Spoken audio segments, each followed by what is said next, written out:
也是没有。他好像可以看见我。你是这件玉佩？当然，我可是汉代阳之和田玉，按你们现在的市场价，足足500万呢。哎呀，送了一上午外卖，总算有时间垫垫肚子了。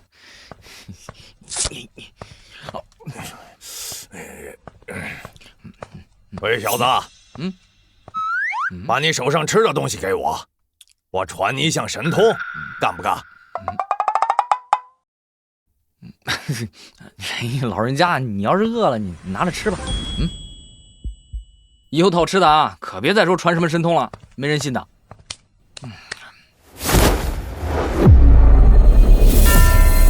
小友虽然收入不高，但遇见巨人依然帮忙。不错，本财神赐你沟通万物之神通，祝你逆天改命。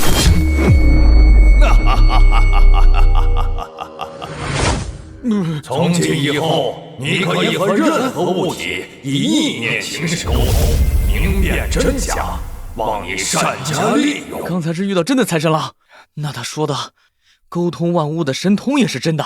送完这单我去试试。就是不知道沟通万物的能力到底该怎么用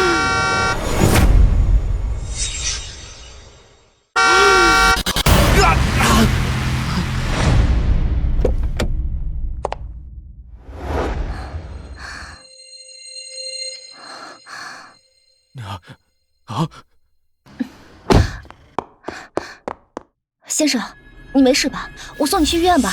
这人类运气真好，被撞了一点事没有。他好像可以看见我。你是这件玉佩？当然，我可是汉代阳之和田玉，按你们现在的市场价，足足500万呢。500万，这就是沟通万物的能力。财神果然没骗我，我现在就去古玩街捡漏。先生先生，你还好吗？先生，我没事，谢谢你美女，我先走了。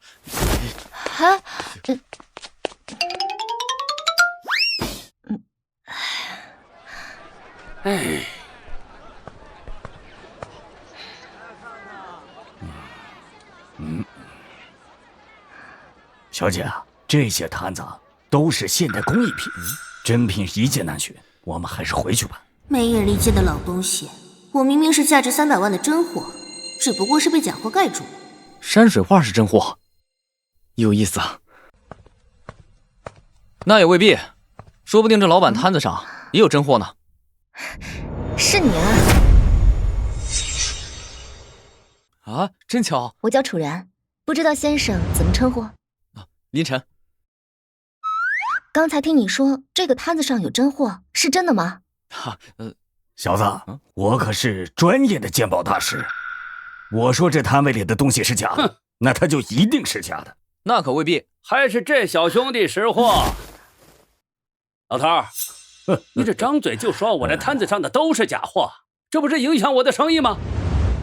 小兄弟，你不要听他胡说，你看上哪件宝贝了？跟我说。老板，你这幅画怎么卖啊？这幅画5000。1000行不行？成交。操，给高了。这幅画连20块钱都不值，你花1000买，年轻人呐。小姐，我们走吧。徐老都说这画是假的，你为什么认定它是真的？因为真迹被盖住了。盖住？什么意思啊？老板，有没有小刀？借我用一下。有。给。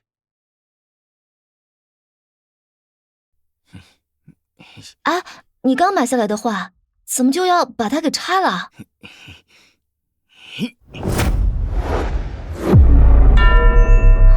啊！劳烦徐老长长眼，看看这幅画是不是真的。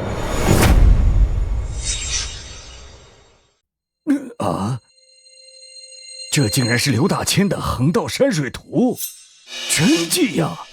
我操，刘大千的画还是真迹，这得值多少钱啊？这幅画最起码300万以上。连徐老都没看出来这幅画被盖着，你真厉害！有兴趣去我店里坐坐吗？美人相邀，岂能拒绝？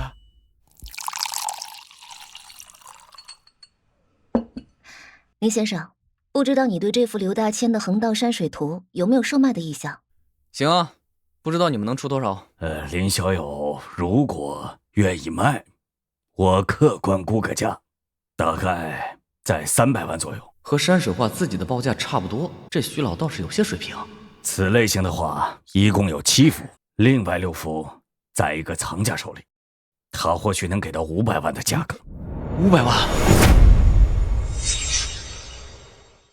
，500万，我得送多久外卖才能赚到500万？林先生，您的画如果想卖，不如交给我们聚宝阁拍卖，保证让您的画卖出最好的价格。大概多久？大概1周左右。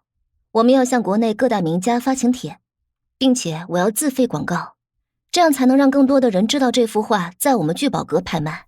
给自己的拍卖行打名气，这楚然不仅好看，也很有头脑，我喜欢。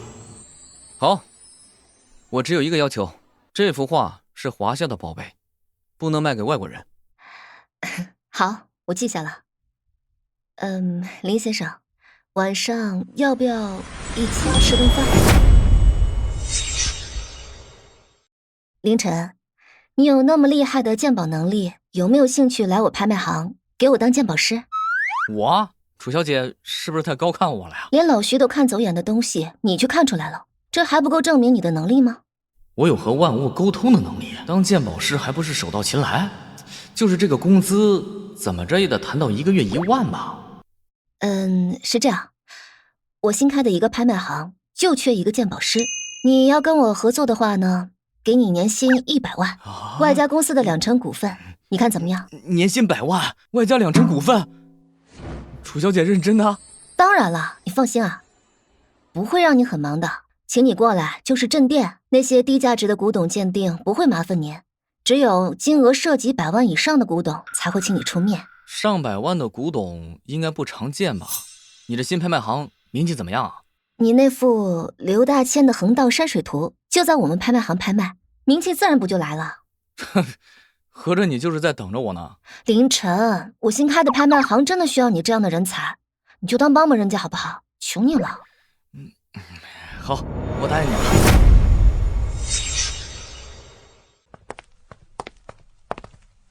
这都跑到郊区来了，新公司这么偏僻吗？这是4环，不是郊区。再说了，拍卖行这种东西，位置也没那么重要。不会是没钱了吧？你说我没钱？这整栋楼可都是我的。整栋楼都是你的？这可是魔都啊！这栋楼至少值好几个亿吧？你要是想要这栋楼的话，也不是不行。嫁给我，我就把它送给你。富贵不能淫，威武不能屈。我这辈子都不会做上门女婿的。行吧，那我先带你参观一下。公司目前估值5、6千万，2成的股份少说1000万，签了字以后，你就是公司的2把手。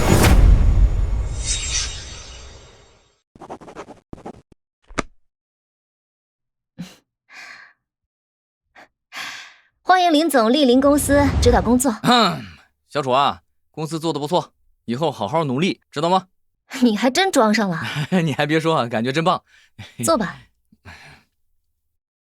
我们先来说正事，你的那幅横道山水图将在7天后在我们千百度拍卖行拍卖。聚宝阁不是你家产业吗？为什么还要自己出来做个新的拍卖行？爸妈给我安排跟王氏集团联姻，可恶啊，都什么年代了，还要搞联姻？我的婚姻做不了主，我要这些东西还有什么用？所以你想干出一番事业，好在你父亲面前证明自己。不，我只是要在离家出走前，先赚够下半辈子的生活费再说。你还笑？我心情不好。今天晚上陪我喝酒去。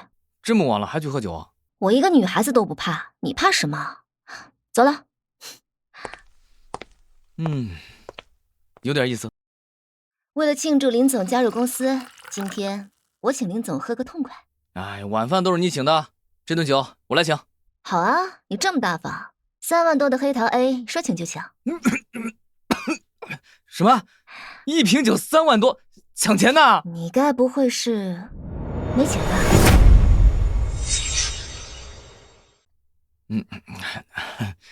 你先给我垫上，从我卖花的钱里扣。不应该啊，按道理来说，懂得古玩字画鉴定的人都应该是家底比较丰厚的人，只有经常接触这些东西才会比较了解。你是什么情况？神通的事儿还是先不告诉他，这个不方便说，咱们喝酒。不醉不归。来，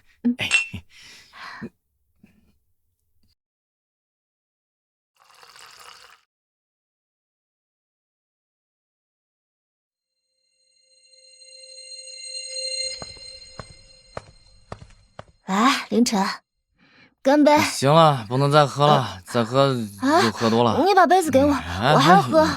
皇上，这包厢有个极品货。我操，还真是极品！走，进去看看。给我酒，我要喝。美女，他不陪你喝，哥陪你喝。啊，谁啊你？滚开！别这么凶嘛，一起喝2杯嘛。你放开我！你放开我！你敢对王上动手，找死！小子，你找死是吧？你知道我是谁吗？你知道我是谁吗？我管你是谁，你敢这么骚扰一个女孩子，我就是看不过去。好小子，有种！小子，你敢对王氏集团2少爷动手，你死定了！王氏集团，王腾，是你什么人？你认识我哥？哼，我叫楚然。嫂子，抱歉嫂子，今天你就当没看到我，我也没看到你，赶紧走吧。站住！嫂子还有什么事儿？我不是你什么嫂子，答应跟王氏集团联姻的是我爸妈，我可没答应。滚吧！走。他怎么这么怕你啊？他那可不是怕我，他是怕他那个大哥王腾而已。王腾是王家未来的家主，也是现在王家的准执掌人，一身本事不可小觑。这王达就是个废物纨绔，他自然害怕他。你不能再喝了。我好像真的醉了，你送回家吧。哇，凌晨，你这也太棒了！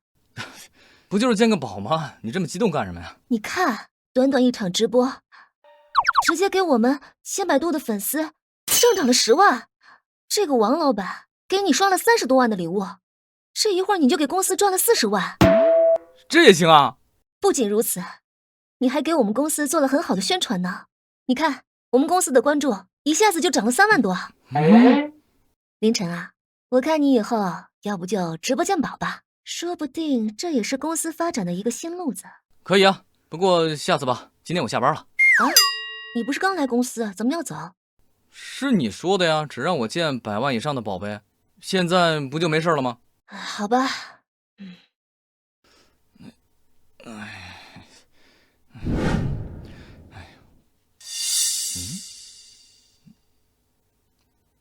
这不是住我对面的刘奶奶吗？刚来这儿的时候全靠她接济我，看样子她是遇到了什么事儿了。奶奶，大晚上的你在这干什么？是出什么事儿了吗？什么？你让我开直播鉴宝？哎呀，你也看到了，咱们公司是新开业的，这各方面名气都不行。这个直播鉴宝嘛，就是最快速让观众了解你、了解我们公司的方式。公司是咱们2个的，你也想让它变得更好吧？可是我不会直播呀。哎呀，没事，来坐。其实啊，没有你想的那么麻烦。今天这场直播呢，我亲自操刀。反正你的鉴宝能力我是见识过的，现在只需要让观众知道你鉴宝能力有多厉害。这场直播我聊天，你鉴宝就行了。说的简单啊，不过你这颜值应该能吸引不少人吧？好了，我们开始吧。Hello， 大家好，欢迎来到我们千百度拍卖行的直播间，我是主播楚然。我旁边的这位呢，就是我们千百度的首席鉴宝师林晨先生。大家好，我是千百度的首席鉴宝师林晨。今天我们开启这个直播呢，主要是想跟大家聊一聊鉴宝的知识。大家手里如果有宝贝的话，也可以让我们的林先生免费替大家鉴宝。哎，来了，这位王林老板发送过来了1块玉，来，让我把截图传到咱们鉴宝师的电脑上。这是血玉，这类玉器在市场上极为罕见，水头也是百里挑一。仔细看一看，里边丝毫杂质都没有，也没有任何裂痕，是一块难得的佳品啊。这血玉啊，我听说可是邪性的很。血玉这个词啊，其实并不准确，它应该叫红沁或者血沁。血玉形成的原因是土壤中蕴含的土元素以及陪葬品中铁质被氧化之后融入到了血玉当中，所以啊，这血玉也没那么邪乎。不过这位先生手中的这块玉并不是自然形成的血玉，而是真正不吉利的东西啊。啊？可是我看这块血玉可是个中极品，正宗的红沁，是哪里有问题吗？我要血，把你的血给我。这位老板，你是不是一开始就待不住这块血玉啊？不到半小时你就开始感受到胸闷气短。王先生说确实是这样。这东西确实是明朝时期的不错，可是我感觉啊，它应该是民国时期陪葬的玉塞，是个不吉利的东西。啊，有人说我们千百度拍卖行的首席鉴宝师哗众取宠。哎，大家可以仔细看看这块玉的颜色啊，和正常血玉相比还要暗沉几分，里面还有黑色的絮状物，这就是尸斑，见了阳气之后会从玉器当中拔出来，还是少接触为妙。我们直播间里有位法医说，这种玉是因为长期待在死者尸体中，才会形成这样的颜色。王老板，你也看到了，你那块玉啊不吉利，还是少带为主，但是还是有收藏价值，你可以带到寺庙或者道观去放上个几年，等到邪气驱散之后就可以直接佩戴了。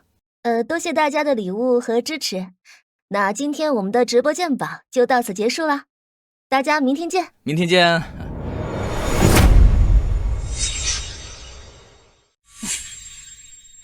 小陈啊，你们年轻人见识广，你帮奶奶呀看个物件儿，看看是不是真的。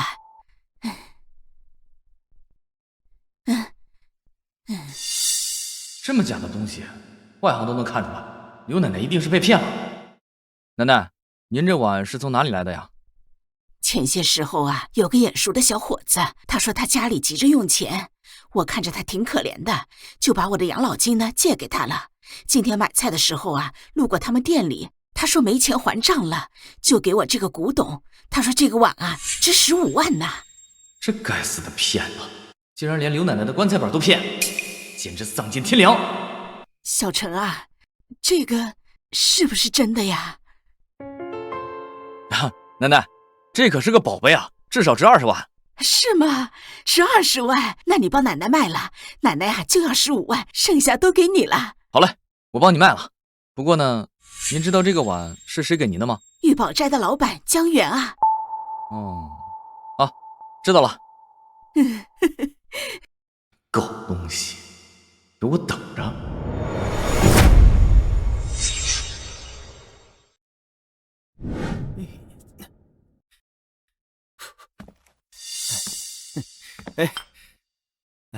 小兄弟，你想要点啥？我这里的宝贝那可都是货真价实的。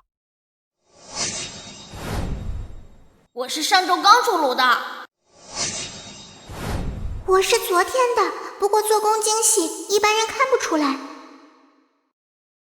你就是江源江老板是吧？哎，是我。哎，小兄弟，你一定是慕名而来的吧？老板，前几天给我奶奶的那只碗是假的，她现在老人家气死了，你还是还她现金吧。这个碗还给你。哼，这碗可是你奶奶自愿抵债的，怎么换？没法换。大家快来看啊！这破店老板用假货抵债来骗我奶奶，连一个老年人都骗。大家快来评评理！咋回事啊，小伙子？我奶奶心地善良，借给她不少钱，她却拿了个破碗，说是可以抵债。我奶奶一个老年人哪分得清这些啊？就被她给骗了。你们快来评评理！这缺德店主啊，连老太太的钱都骗，有没有良心啊？哎，你可不要胡说，这碗哪里假了？这可是真正的北宋时期的官窑，你自己看不懂就别乱说。好，你说这碗是真的是吧？大家好好看一看。大家仔细看一看，这碗材质看上去的确十分破旧，也的确像是有年代感。但是大家看看这碗底的方印，是不是很新？还真是，这碗底的方印呐，看起来的确很鲜艳，有种刚加上去不久的感觉。这碗是上周的吧？红油印感觉还没干。你们懂什么？这碗如果正放的话，这碗底的风化程度比较小，自然看起来比较新。行。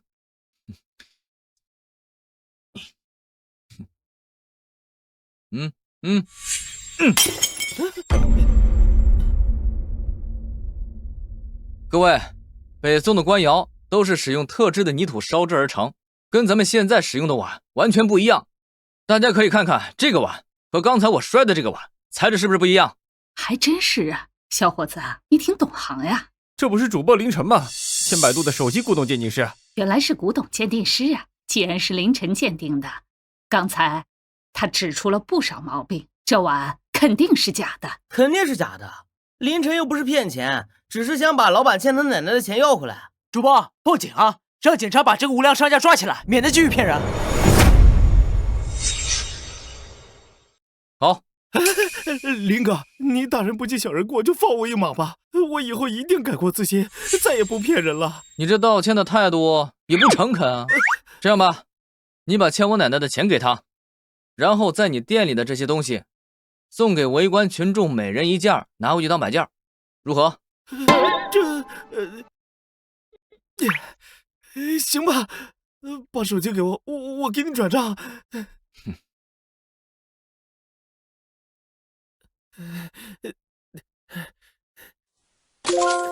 某富宝到账20万元。大家进去吧。好。哎呦，各位，你们一人只能拿一件啊！哎呀，行了，你这店里都是假货，以后少坑蒙拐骗。行了，一人一件。走，快走！笑话，我比你族谱上祖宗的岁数都大，敢说我是假货？我看你全家都是假货。刚才是你在说话？没错，就是我。我可是帝王绿翡翠原石，价值3000万，店里唯一的真货。这种店竟然真有宝贝，稀奇。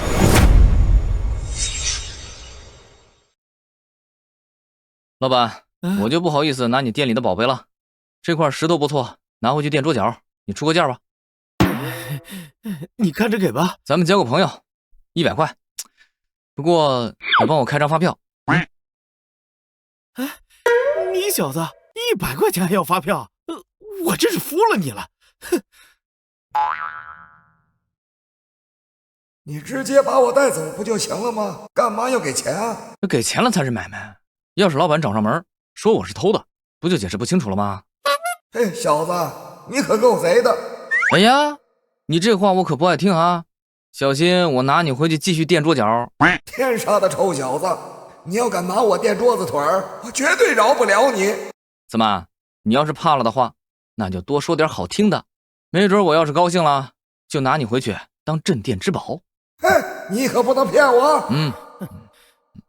给。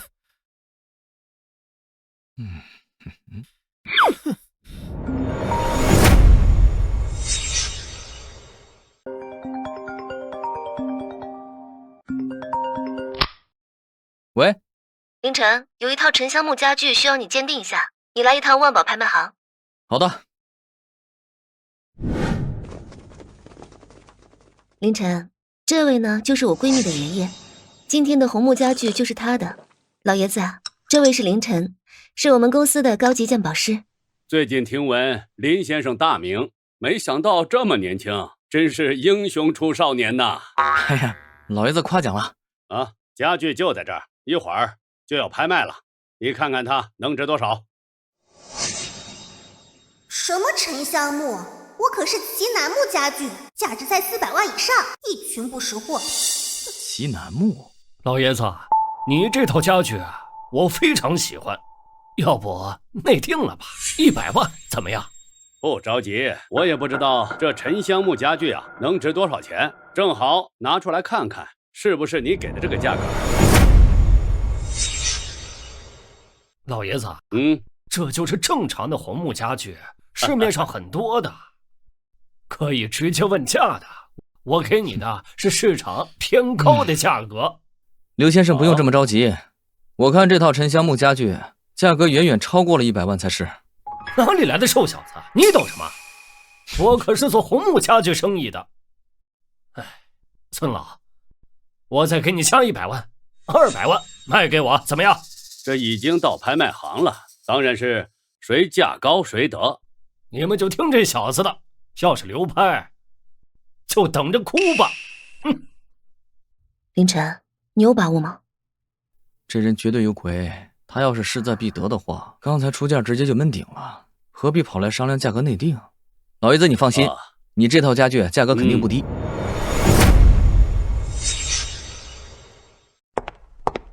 本次拍卖会的第一件拍品，上好红木家具一套。这套家具的年代呢，大概是在上个世纪，价值无量，起拍价50万。我出70万，75万，100万，120万，150万，200万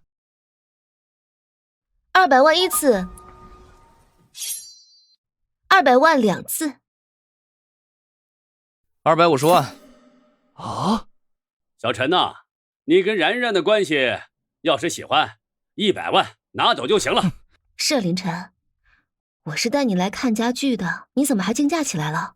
看好了，这套家具的价格远不止如此。小子，你给我抢是吧？300万，我出350万。小子，你故意的是吧？你是老爷子的托，故意抬价是吧？竟然是托，这也太过分了吧！这不明摆着坑我们吗？我这是在公平竞争，你要是觉得我在抬价的话，就不要喊价，那这件奇楠木家具就归我了。这竟然是奇楠木家具，不是红木家具啊！红木家具最多值100万，这个姓刘的出价300万，看来早就知道这家具是奇楠木的。小子，你直接说出来了，你知道价格还会继续抬高吗？你就说加不加钱吧。哼，380万，我出400万。凌晨，这真是奇楠木的？那我也抢一下吧。我出450。楚然，这套奇楠木家具并不完整，只有桌面是奇楠木的，400万的价格已经很高了，再加的话得不偿失。450万，480万，600万。今天这件东西，我志在必得。恭喜刘先生获得奇楠木家具一套。接下来请出我们第2件拍品。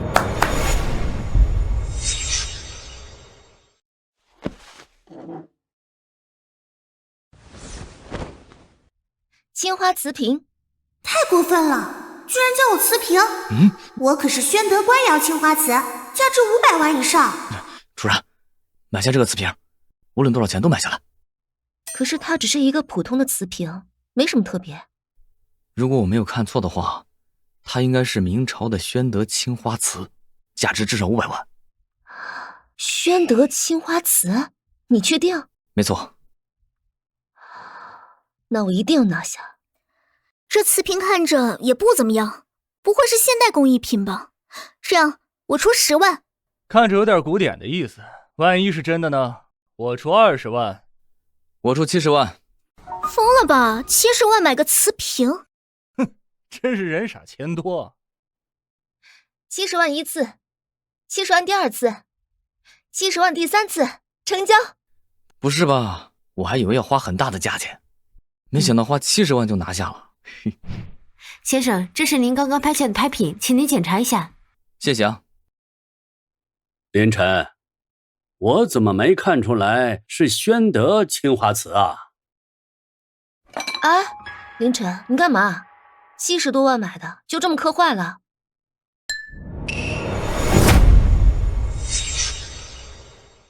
哎呦，这还真的是宣德官窑青花瓷啊！凌晨，你也太厉害了，居然这都能看出来，你怎么发现的？这种伪装手法跟我之前淘到的横道山水图差不多。官窑的青花瓷价值至少500万，放到拍卖行，说不定得卖1000万的高价。小然呐，你可真是熏得神人呐！那当然了，我早就知道他很厉害，不然也不会成为我的首席鉴宝师。林晨呐，有女朋友吗？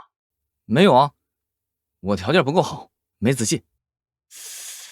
你这说的是人话吗？我给你100万年薪，还有这2成的公司股份，加上你那幅横道山水图卖了500万，这个又能卖1000万，你现在身家加起来都有3000万了，这还叫条件不好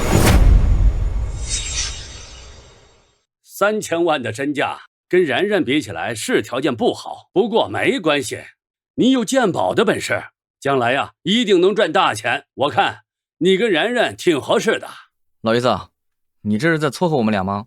怎么了？然然虽然不是我的亲孙女，但是她是一个非常优秀的女孩，你要珍惜啊，知道吗？我知道。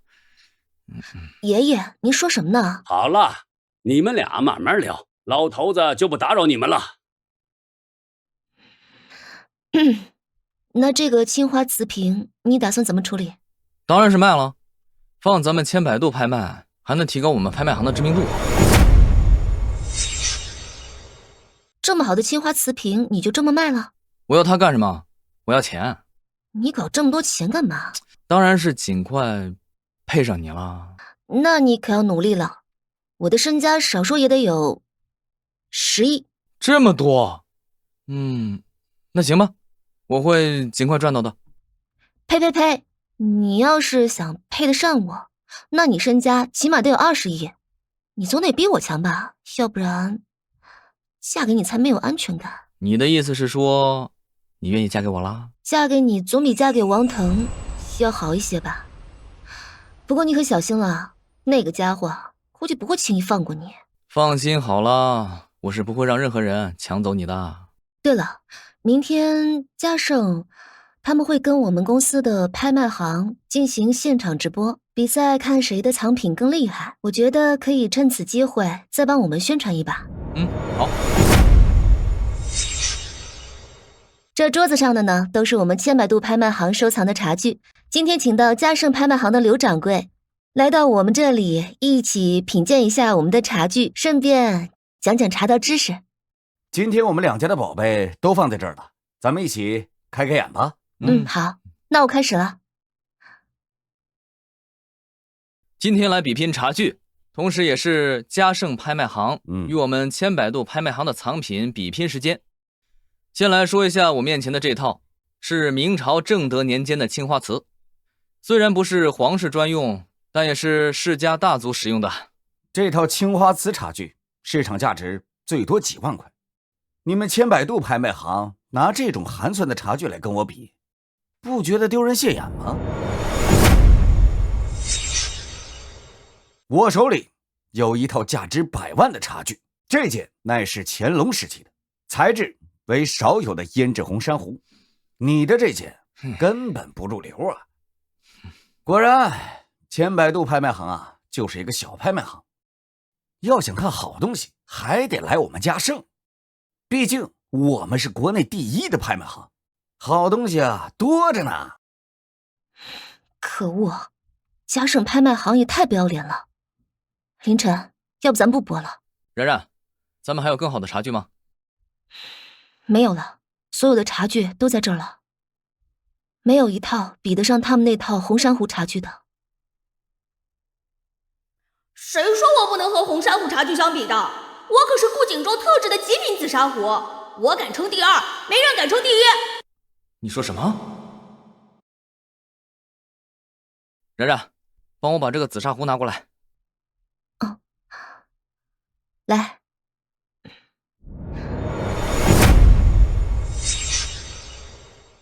列位，不是我吹，我那胭脂红珊瑚啊，绝对是世所罕见，绝世奇珍，在茶壶界的地位当之无愧的第2。切，才第2又不是第1，有什么好说的？第1可了不得，那是人家著名的陶瓷大师顾景舟亲手所制，上面有人家的书法版画，那可是不可多得的宝贝。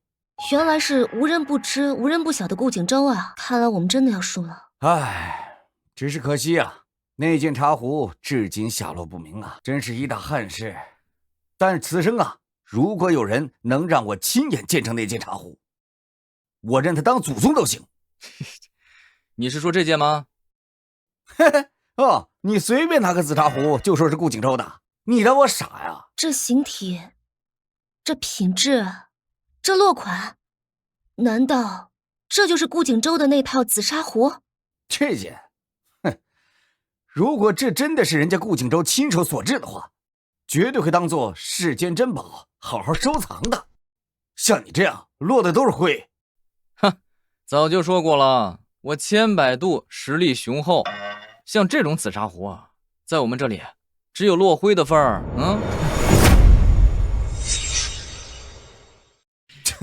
林小友，咱吹牛也得有个限度吧？啊，阳光拍卖行的张崇山愿意出600万买下这套紫砂壶。收藏家周唐愿意租赁5天紫砂壶，出价50万，请问是否愿意？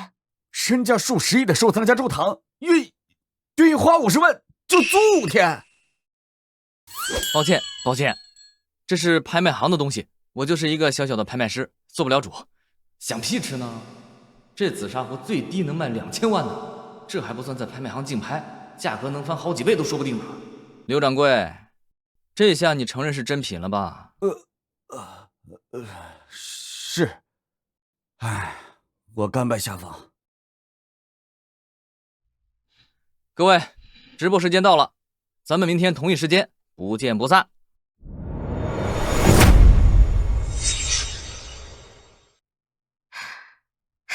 林晨，你怎么知道这件紫砂壶是顾景舟的真品？我以为你知道呢。我要是知道，就不会把它放在储物间吃灰了。林晨，这次你为公司赚了几千万？按照这个架势，我应该很快就能攒够20亿吧。我在想穿什么样式的婚纱，中式的还是西式的？小林晨啊，我发现你算数不太好啊。你在公司赚到的钱2成归你，8成归我，这你怎么追得上我？这么跟我玩是吧？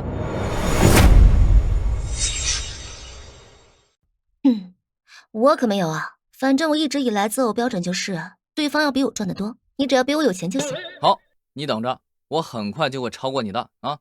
对了，林晨，今天的直播你又给公司赚了不少名气，现在来我们拍卖行拍卖的人越来越多了，我会给公司赚的越来越多，你可要加把劲哦。狡猾的女人，哼，你等着，我去开小灶。滚开！疯婆子，臭死了！我这个衣服你弄坏了，你赔得起吗你？这是宝贝，大宝贝，只要1万块钱，你买了它可以赚翻倍的。钱，滚开啊！哎呦，你发什么疯啊？这个破木头，你居然要1万块！徐掌柜，年轻人挨上一脚都得受伤，更何况是一个老年人，你太过分了！哎，大家都看啊，是他纠缠我，非要我花1万块买那个破木头，我的钱是大风刮来的呀！就是啊，林兄弟，你可别强出头，这个疯婆子就是这样，经常拦着人让买东西，疯疯癫癫的，跟个似的。逮谁要谁。前段时间他也拦了我一次，那个破棍儿张口就是8000，一根破烧火棍，怎么不去抢啊？你试试烧火棍，嘴巴放干净点，我可是正儿八经古董。烧火棍说话了，这是宝贝。小林子，我跟你说，这东西很了不起的。当年太上老君炼丹的时候，烧的就是它，烧出来的仙丹啊。个个好，个个也，就连孙悟空都说好吃呢。还太上老君的烧火棍，人家是个神仙，人家吹口气就能点火，还用得着你这劈柴？这婆子疯了，没治了。听说他是附近的养老院的，得把他送回去。别管什么太上老君用过的，这烧火棍我买了。大娘，这是1万块，你点点。啊？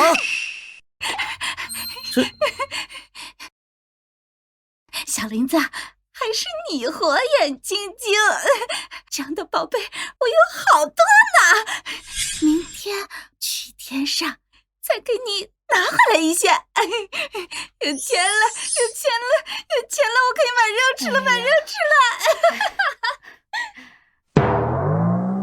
林小兄弟啊，你这么有钱，你可以到我店里逛一逛。我这里有一只玉皇大帝撒尿的夜壶，哎，我不要你多的，10万块就行。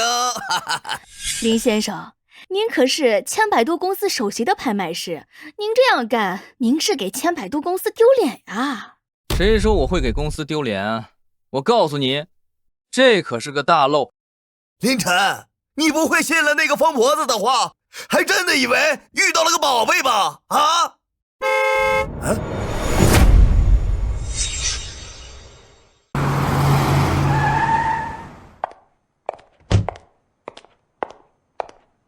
这位小哥，这块木头你卖不卖？我出80万收。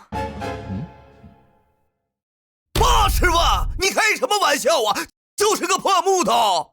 哦，我知道了，这个女的肯定是林晨找来的托，在这里骗钱。哎，大家千万别上当！你说我骗钱？我的个天哪！这真的是凡氏集团董事长樊雪呀！哇塞，樊氏集团可厉害了，在魔都，但凡有点档次的酒店呀，还有饭店呀，都是人家樊氏集团的产业啊。这个人不可能是托儿。我赶时间，这木头你卖不卖？樊总，这跟烧火棍有什么稀罕的地方？你愿意花这么多钱去买啊？这不是一般的烧火棍，这是古灯的一条腿。就是古灯的一条腿也值不了80万呢。要是梨花木的古灯呢？我没听错吧？这破玩意是黄花梨，而且不是一般的黄花梨，是品性极好、油性十足的油梨。不信你闻闻看。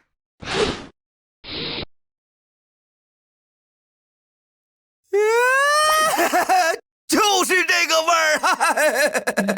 对，没错了。哎呀，樊小姐呀，你一没入手，二没细观，就能分辨出这是黄花梨，你真有眼力，世间罕见呐！啊，不是我看出来的，我家里还有3根，就差这1根了。林晨，这樊小姐家里有，所以能认出来。那你是怎么看出来的？这很简单啊，一眼就看出来了。你们不会以为我真蠢吧？花1万块买根破木头，真有本事啊！确实啊。难怪呀，我每次看你直播的时候啊，总是觉得你是哗众取宠，没想到你还真的有本事啊！在下佩服，佩服。你确实该佩服，放在你眼前的机缘，你白白给浪费了。你别哪壶不开提哪壶啊你！你别走啊，你还没卖给我呢。不卖。他还装上了，你这混小子，你明知道我就差这1根了，你偏不卖给我。你叫林晨是吧？你给我等着。刚跟养老院的人打听了，疯婆子叫赵雪芳，小时候父母惨死，长大嫁人后孩子溺水身亡，她承受不住打击，变得疯疯癫癫的。她的男人觉得她是个累赘，把她送到疗养院，每个月只给200块。疗养院对她嫌弃的不行，饭也不管，任由她自生自灭，这才是她总是偷跑出疗养院的原因。小林子，过2天我就把孙悟空的金箍棒给你拿来，那个更值钱。哎，好，我等着啊。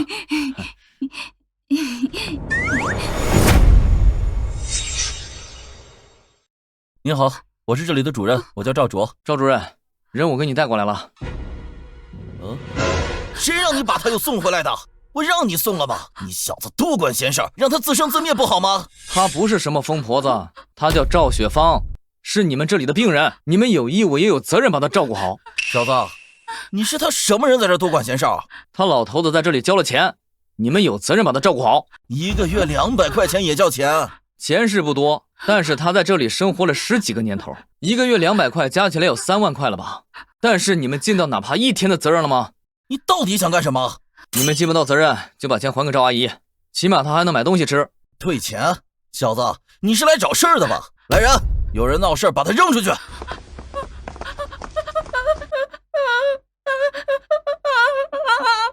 小子，滚出去！怎么，道理讲不通了是吧？讲道理？讲什么道理？老子人多。好，人多，我人比你更多。大家好，我是林晨，咱们今天不讲古董，咱们直播聊一下为何五旬老人衣衫褴褛、食不果腹，频频在养老院出走，这其中到底是有什么隐情？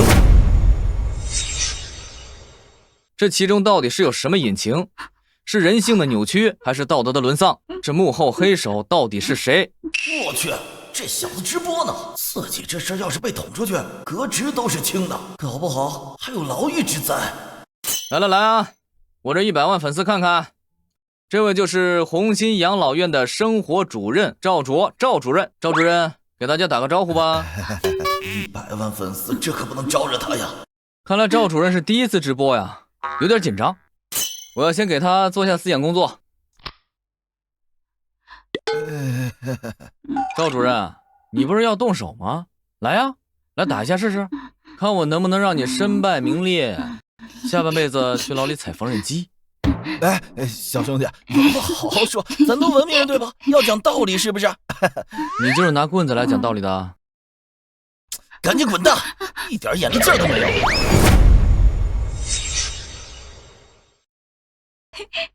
小兄弟，不是我们不照顾赵雪芳，是我们实在照顾不了啊。我们是养老院，又不是疯人院，这一个普通老人1个护工照顾就够了，而他3个护工都不够，这对我们养老院来说也是一个极大的负担呐。1个月200块，要3个护工照顾，确实不容易。这样吧，我也不为难你，以后我每个月往你们养老院打1万块钱，但是你们得保证他有人照顾，要吃好喝好，能不能做到？1个月1万？小兄弟你放心啊，有这1万在，我要不把他伺候的舒舒服服的，我以后跟你姓。行，那人我就把他留在这儿了，以后他要是有什么闪失，或者你把这钱据为己有，我不会对你怎么样，但是我那100万粉丝会对你怎么样，我可不敢保证。不敢，绝对不敢，我以后把这凤婆，我要把赵姐当我亲姐对待，我要是说谎，我天打5雷轰。赵阿姨，那你就先住在这里，以后要是吃不好穿不好，受了什么委屈，您就告诉我，我一定帮你报仇啊！小林子，孙悟空的金箍棒你还要不要了？要，赵阿姨，但是这金箍棒要108000斤重呢，您得好好吃饭才有力气拿给我，是不是？行，那我就先走了。什么金箍棒？这小子不会也是个疯子吧？哎呀，我也就那样。好久不见，确实是。主任，你带我来这里干什么？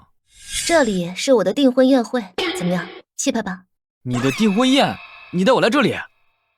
怎么，你生气了？你不想让我嫁人是不是？你不是说你不喜欢他吗？对，所以我今天是来退婚的。订婚宴上退婚，不怕挨揍啊？我这不是有你吗？你是想让我来保护你，还是让我来挨揍啊？所以可以替我挨顿揍吗？你也知道的，我要是不退婚，我跟你就永远没办法在一起。放心吧，楚然，我会永远保护你的。好样的，不愧是我看上的男人。那你待会儿可要好好保护人家哦。那我先过去了。我想保护楚然，可我未必有那个能力啊！这种场合闹事儿，王家人会气炸的。没那个水里你还出头，真不知道你怎么想的。没那个水里你还出头，真不知道你怎么想的。别看了，我是你脚下的大地龙脉。龙脉，那你能帮帮我吗？好吧，我借你1缕龙气，让你可以调用大地之力，世间无敌。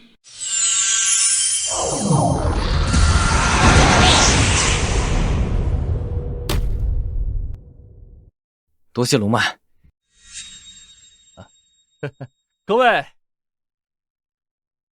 今天是我和楚然的订婚宴，我和楚然一见倾心，今天我就正式宣告，我今天正式宣告，我跟王家的订婚宴就此取消。我就是死也不会嫁给王腾。什么情况？不知道啊。楚然，别闹了。楚然，别闹了。我没闹，王腾，我现在非常认真。我也奉劝你一句，趁早死了这条心，我是不会嫁给你的。天哪！哎呀，你这是什么意思？你父母不是已经答应我们的婚事了吗？我父母是我父母，我是我，他们同意，我不同意。所以，王大少爷，我们的婚事就此取消。什么情况？不知道啊。楚小姐这么做，不是把王家的脸往地上踩吗？王少能忍？你看王少那样子，像是能忍吗？给我拦住他！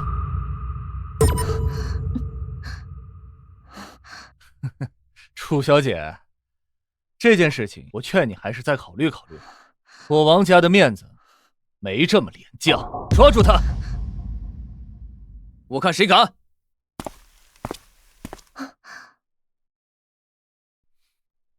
然然，别怕，有我呢。这小子是谁呀？跟你没关系。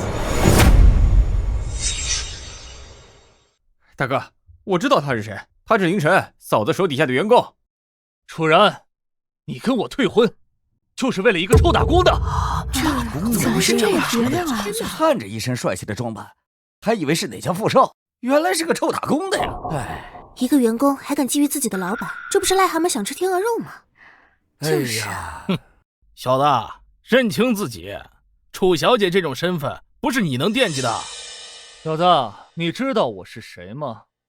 我可是王氏集团的继承人，你跟我抢女人，你配吗？王少，我不管你是谁，但是楚然对你没有任何感觉。他不想做的事儿，谁都不能强迫他，包括你。你算什么东西？在我王家的地盘上大放厥词！哼，我明白了，你不就是想要钱吗？别装了，再装啊，就没意思了，就没意思了。这是100万，拿钱，滚蛋！100万就打发了，竟然还跟王少争，说不定他过来就是想要钱呢。楚然，你看见了没？他就是为了钱才接近你，这种人渣。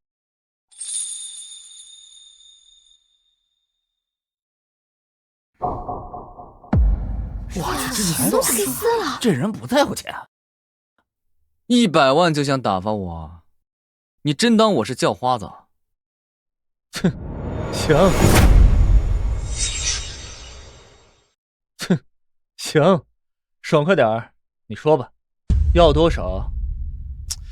怎么着也得几百亿吧？你现在给钱，我现在就走。你他妈存心找茬是吧？王少，你好歹也是有头有脸的人，何必对楚然念念不忘呢？听我一句劝，早日灭了这份念想。楚然对你没有任何感觉。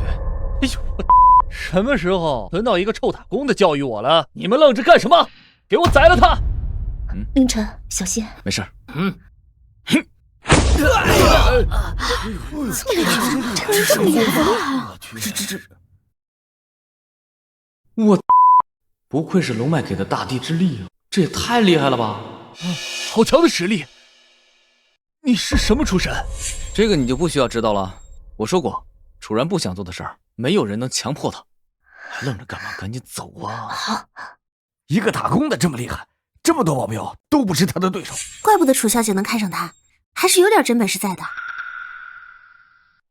楚然，退婚的事你说了不算，这事没完。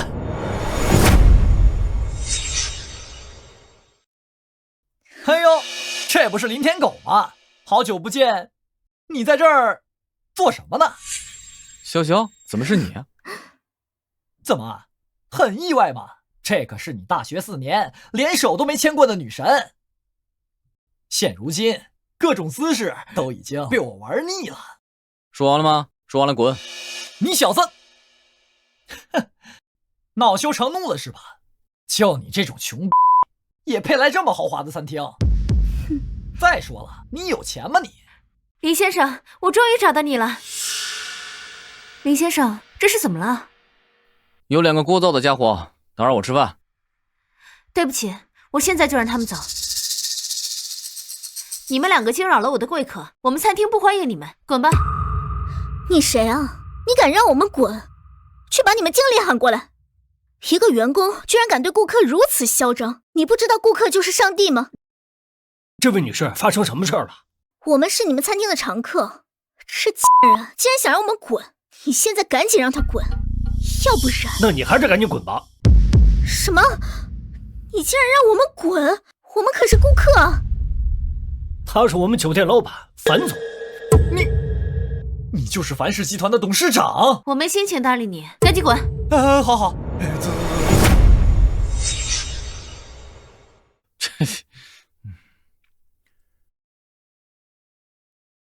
林先生，我刚才可是帮了你一个大忙，你不能说声谢谢吗？谢谢。你说吧，找我什么事儿？当然是来找你买那根骨凳呀。我现在就差最后1根了，你就卖给我吧。好啊，200万。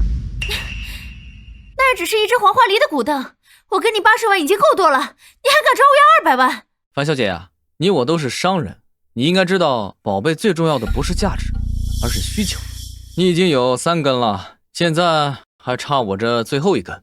这根的价格是多少，取决于你对它有多大的需求了。没想到林先生年纪轻轻，却是个玩弄人心的家伙。我刚才可是帮你摆平了王东，帮你长脸了，你就给我便宜点呗。首先啊，我没请你帮忙，其次，我更想楚然帮我长脸。啊，有点意思。我听说楚然大小姐昨天大闹订婚现场，跟手下的一个员工跑了，那个员工不会就是你吧？所以200万你要不要？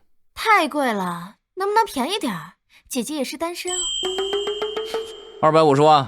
你好，我要200万就行，给你优惠50万。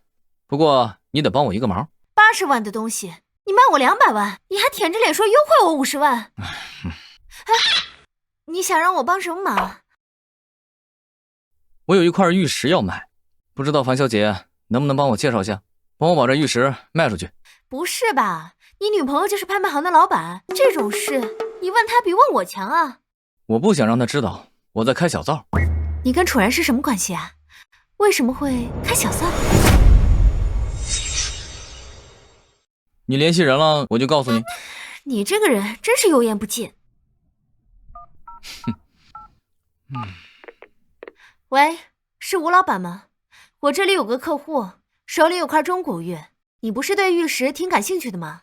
所以想请您过来长长眼。好，你们在哪儿？我这就过去找你们。在樊氏餐厅。好，我马上到。哎呀，樊小姐真是人脉强大呀，这么快就帮我找到买家了。现在你可以告诉我你跟楚然大小姐是什么关系了吧？你为什么要开小灶呢？你什么意思？卖黄花梨古凳的钱还没给我呢。你真讨厌。某行到账250万元。怎么是250万？因为你是250。切，多花50万就为了骂我一句，樊小姐真是豪气。哎，要不你再多转点钱，我让你骂几句解解气。我发现你这人不仅讨厌，还不要脸。多谢了。我可不是在夸你。哎，樊总。哎呦，樊总，可算赶过来了。你说的玉石在哪儿呢？吴总，我叫林晨，这就是我要卖的玉石。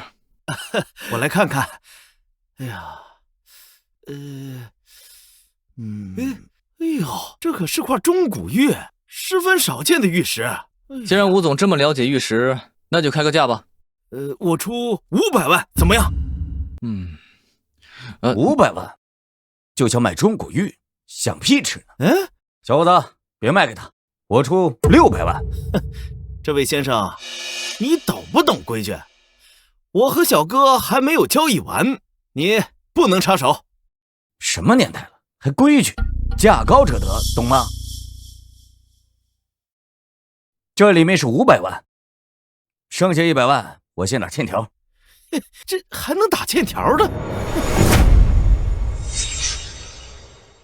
我只是出门没带够钱，怎么？你要觉得价低，你可以加价呀。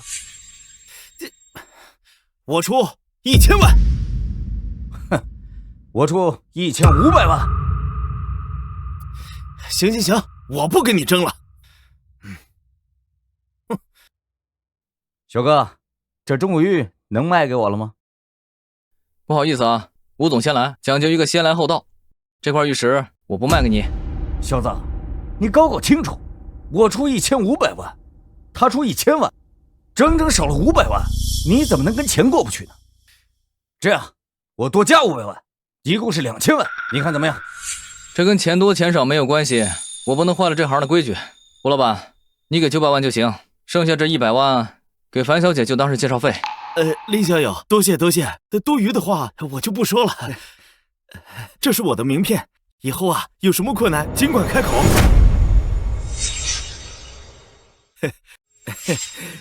我就先走。站住！这中古玉，我今天非要不可了。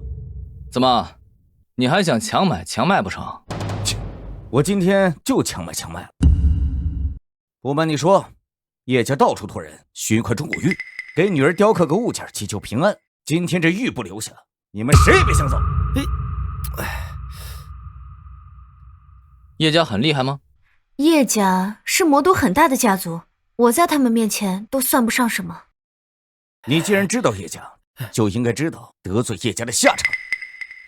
这不瞒你们说，前些时间叶家出了一档子事儿，小公主差点身死，所以特意委托我寻一件中古玉保平安的。你们敢拒绝吗？林小友，你的好意我心领了。叶家势大，我惹不起，你也惹不起，你还是卖给他吧。那这块玉石我今天就不卖了。你还愣在这干什么？还不走？小子，把东西给我。姓林的，你完了！今天反嘴保了你。叶家想要的，你敢拒绝？你这是找死！在我手上就是我的东西，谁也抢不走。你等着，你会后悔的。对不起啊，林先生，是我害了你，我不应该跟他争的。没事儿，这不怪你，是我不想卖给他。那两位，我就先告辞了，我再去找找其他人，看能不能帮忙。好。林先生，听我一句劝，把中古玉给我吧，我托关系给叶家，这样才能大事化小，小事化了。而且，你要是能得到叶家的青睐，说不定能一步登天呢。算了，玉器有灵，叶家做事如此霸道，配不上这块玉。姐很喜欢你，也很欣赏你，所以才跟你说这些掏心窝子的话。叶家，你得罪不起。叶家，你得罪不起。多谢樊小姐好意，我心领了。你怎么就这么犟呢？哎呦，王总，你也来了！听说今天可是有不少好东西呢。坐。哎，凌晨，你怎么在这儿？楚然，你也在这儿啊？这里是玉石拍卖会，我受邀过来参与一下。我刚好也是过来看一看。我正准备给你打电话呢，既然你来了，咱们就一起看吧。千百度的人也来了，今天我倒要好好照顾照顾他们。钱老，您是咱们原石界的大师，请您多长长眼，拍卖会啊，就看您的了。放心吧，刘掌柜，我还从来没失过手呢。欢迎大家莅临本次玉石拍卖会。首先开始的是第一件1号原石，底价300万，每次加价不能少于10万元。现在开始竞拍。第一块原石就是压轴的那件，我出310万，我出350万，我出400万，我出500万。这才刚叫了几轮，就已经加价到500万了。这石头都没切开呢，万一里头没东西，这不亏啊！我出550万，560万，570万。钱老，是钱老出手啊！那这块原石是好料子呀！凌晨，你还懂原石啊？懂点儿，这块石头应该会出好货，咱们必须拿下。我出600万，610万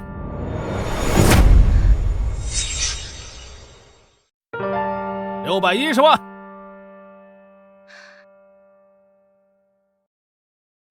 钱老，我最近似乎没有得罪过您吧？为何要处处针对我千百度？针对？你个女娃子，怎么这么高看自己？你有什么资格让老夫针对？拍卖会本身就是价高者得。怎么？我看好这块原石，觉得品相不错，想要竞争，何错之有？是没错。既然没错，那你个女娃子就不要在这乱咬人了。好，既然要竞争，那我就争到底。不要喊价了，这块石头不值这么多钱。可是你刚刚不是说他可能会开出好料子吗？我能说是那块原石刚告诉我，他身体里只有米粒儿大小的翡翠不值钱吗？我看走眼了。啊，这也行。怎么了，楚总？怎么不加价了？刚才你不是挺威风的吗？夏千成，关你什么事儿？自然是没关系。不过你刚才对钱老言语不敬，我看不下去。堂堂楚总，居然连这点主意都拿不了，还要听从一个员工的，真是有意思。不是听从，是一个价值10万都不到的原石，花上百万去买，脑子进水了才会去做。我们千百度才不干这种事儿。真是笑死人了，10万块都不到。你是说钱老看上的东西连10万块都不值？小子，小心祸从口出。凌晨，说话小心一点。小子，现在给钱老道歉。凭什么？小子，现在给钱老道歉。凭什么？可惜，和气生财，既然没有人竞价，那1号原石就归钱老所有了。接下来我们开始竞拍2号原石。这块原石绝了呀！这皮壳，这松花蟒带，这是块好料子呀！照我看呀，这块比刚才的品相还好，可能会开出玻璃种来。这块原石我预定了，起拍价不是500万吗？我出1000万。不争馒头争口气，这颗原石我一定拿下。这块石头不能要。为什么？这里边就一块小翡翠，其余全是废石。听我的。凌晨，你不是这方面的门外汉吗？怎么这么笃定？不要问那么多，你听我的。什么时候骗过你？好，听你的。又来了又来了，这小子真把自己当成个人物了。钱老看上的东西被你贬得一文不值，可笑，实在是可笑。1000万一次，还有没有更高的？我出1100万，我出1200万，我出1500万。我说过，这块原石我志在必得。1500万一次，1500万2次，1500万3次。恭喜钱老再次斩获2号原石。小子，不懂就不要装，不然啊，丢的可是你们千百度的脸。亏了2000多万，还在这里倚老卖老，真是不懂。你对自己的赌石之术非常有信心是吧？不如你开一块让大家看看，给大家长长眼。好啊，我今天就给你们看一看，开出一块极品帝王绿。笑死我了！上来就说要开出极品帝王绿，你怎么敢？整个会场不可能有极品帝王绿。小子，选我！这群有眼无珠的东西不识货，我就是极品帝王绿。果然有极品帝王绿，就那块了。小子，这块一看就开不出绿，这是块石头。先生，你挑选的这块原石是作为天宝，免费送你在场加较低的，要不要再换一块？不用，就它。我一个小员工，没钱买好的。小子，你挺有自知之明的，不如一块切开看看。好啊，好好切。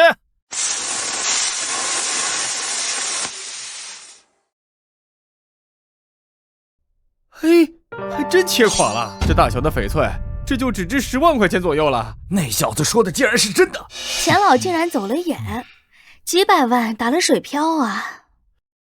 这怎么可能？给我换一块！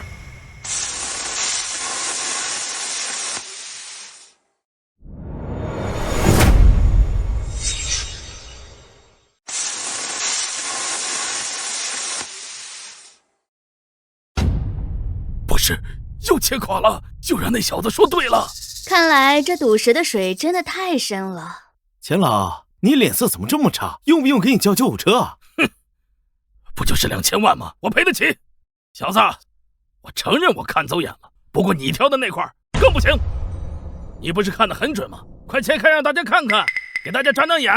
师傅，切薄点儿，别伤着里面的翡翠了。真能装，一块破石头真让你当成宝贝了。按我说的做，等会儿给你包个大红包。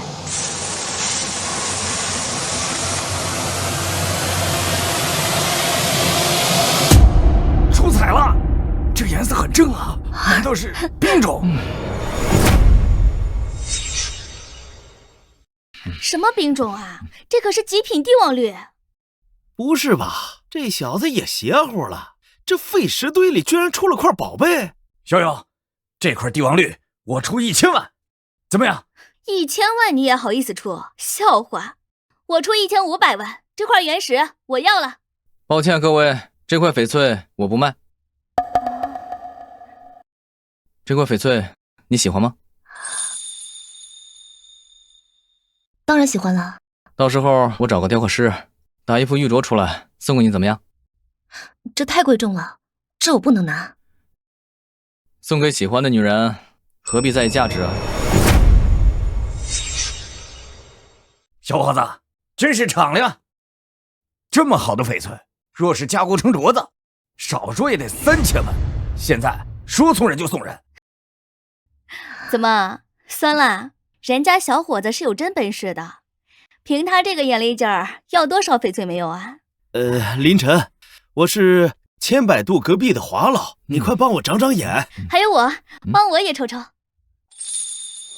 你算什么狗屁狮王？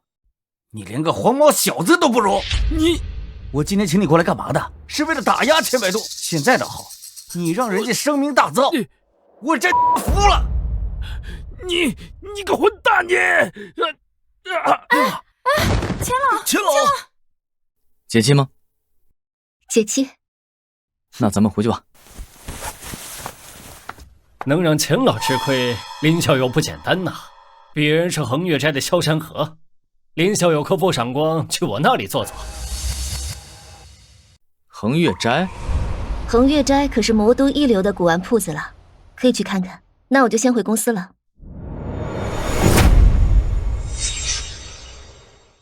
恒月斋果然名不虚传啊，宝贝不少啊。若是一般人说这话，我只当他是吹捧我。但是这话从林小友嘴里说出来，我心里舒服得很呐。我活了一把岁数了，佩服的没有几个人，林小友算是其中一位。肖老板，过奖了。我前2天啊，请你一个墨宝，请林小友帮我品鉴一下。哎呦，这不是林晨吗？好巧啊！你跟着我干什么？什么跟着你？我就是仰慕恒月斋的名声，过来看看，有问题吗？这店又不是你的，管得也太宽了吧？林小友，这幅墨宝是我前几天刚收的，不瞒您说，花了不少钱，也请了几个专家，看过之后都说赝品，所以呢，今天厚着老脸，请林小友帮忙品鉴一下。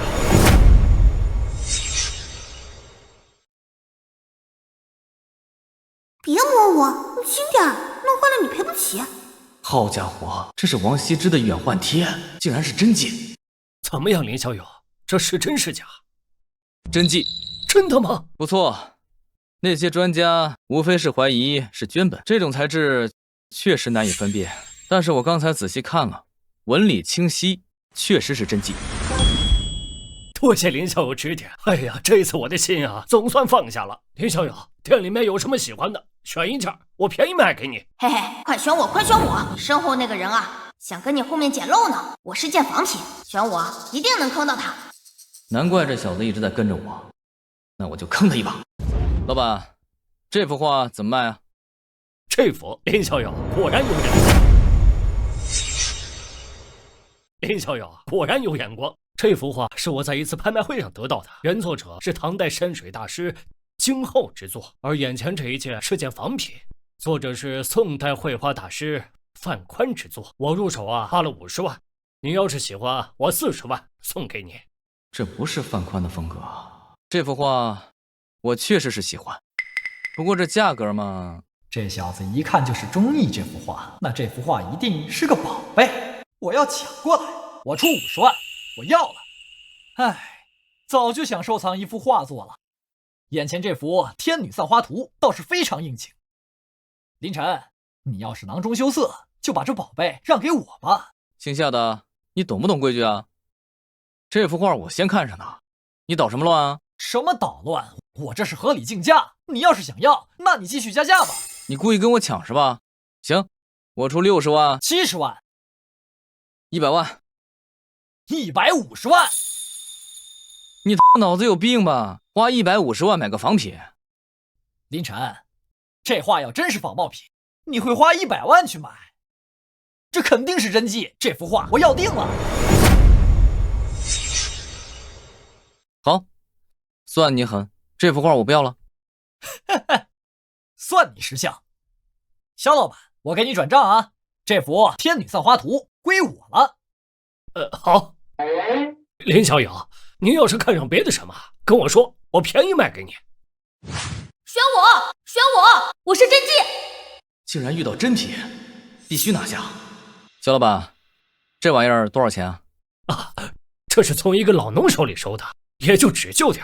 你要是喜欢，500块钱拿走。500块钱的东西适合你呀，跟你的气质很搭。我不知道你在笑什么。拿150万买了个仿品，你还好意思笑？你什么意思？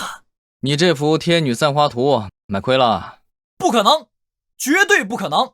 如果这不是真迹，你会花100万买？我不把戏演真点儿，怎么引你上钩啊？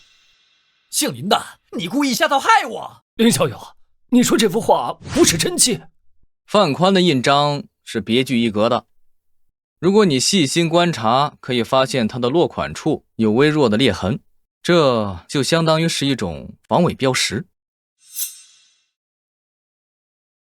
天哪，果真没有裂痕！您真是博古通今啊！我今天算是长了见识。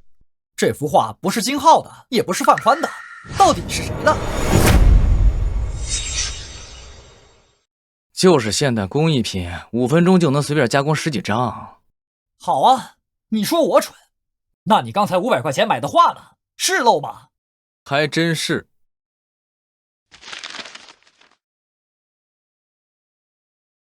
唉，你管这叫画？连涂鸦都不如，一只老虎一点威严都没有，跟只病猫似的。是啊，林小友，这画确实不行。肖老板，麻烦拿一点水，还有毛刷子。哦，好。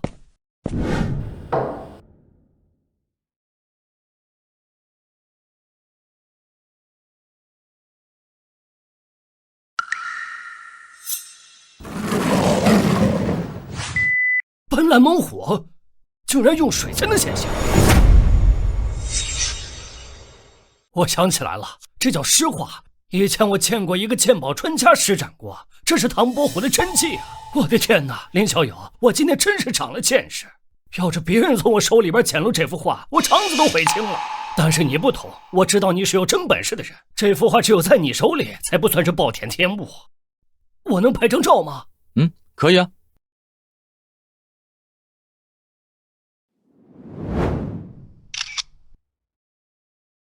我店里出来的唐伯虎真迹，没见过吧？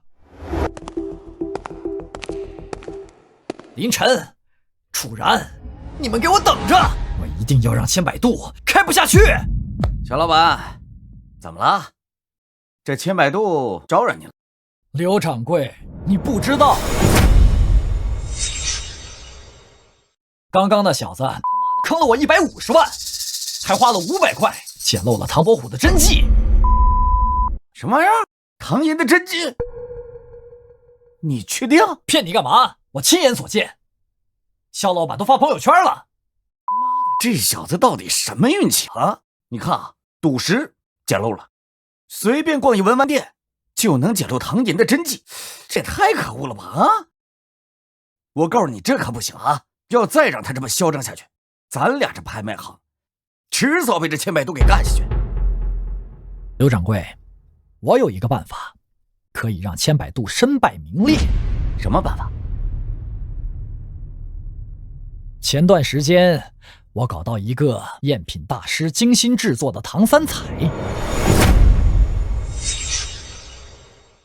我们找人把它卖给千百度拍卖行，如果他们看不出来收了，卖给别人的时候我们再拆穿千百度卖假货，到时候肯定能让千百度身败名裂。高，真高！夏老板，还得是你高啊！这么大公司，一个人没有啊？我这儿有笔大买卖要做。我是这家拍卖行的老板，你有什么事吗？我这儿有件唐三彩，有兴趣聊聊吗？好，先生，这边请吧。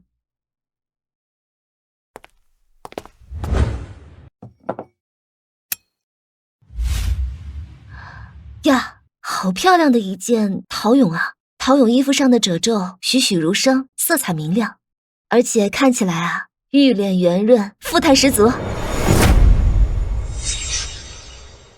这唐三彩是我父亲早年做生意的时候从西北那边收来的。最近我家庭出了点状况，需要一笔资金周转，所以这才想找个拍卖行委托拍卖。来我们千百度就对了，小伙子，你很有眼光啊！哈哈哈。刘先生，您看这样吧，我让我们的2位鉴定师进行一个估值底价，咱们再来看合不合适。可以。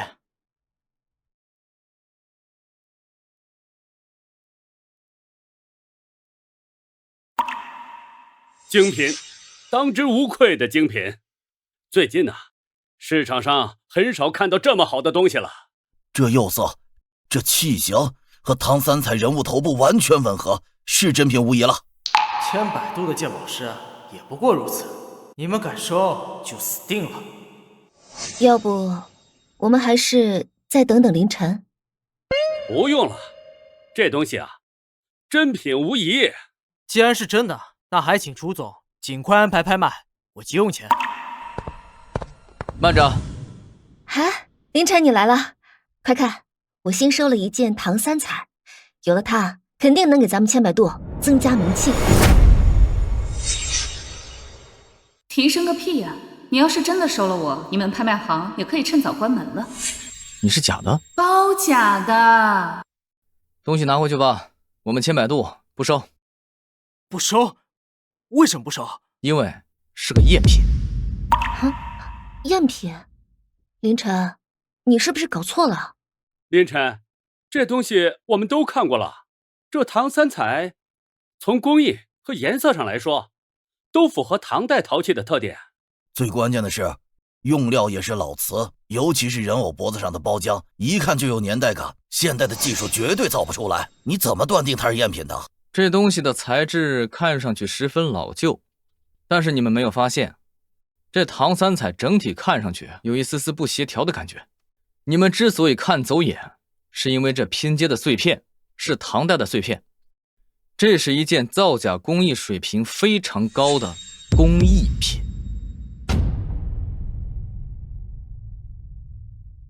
不错，还真有猫腻啊！这唐三彩真了不得呀，足以以假乱真。要不是林晨啊，咱两个真要看走眼喽。凌晨，幸亏你看出来了，要是我们拿去出了鉴定书，到时候流入市场再被曝光是赝品，那对我们千百度来说无疑是致命的打击。刘先生，你拿这么一件赝品来糊弄我们，你不得给我们千百度一个解释吗？我不知道啊，分明专家已经看过了，怎么突然就……误会，实属误会。既然这东西是个赝品，那我就不拍了。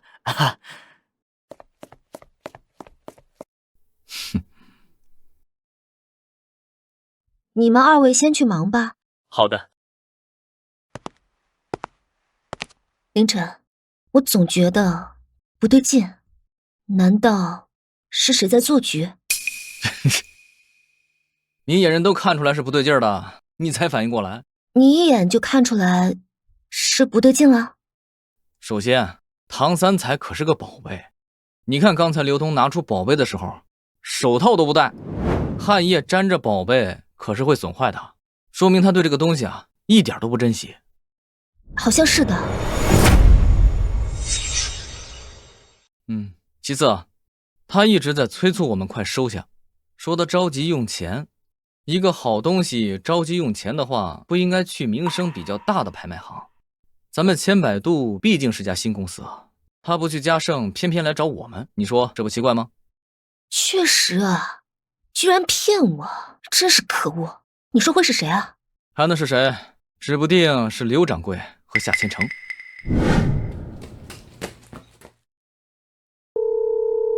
夏老板，任务失败了，唐三彩被林城那小子给看出来了。什么？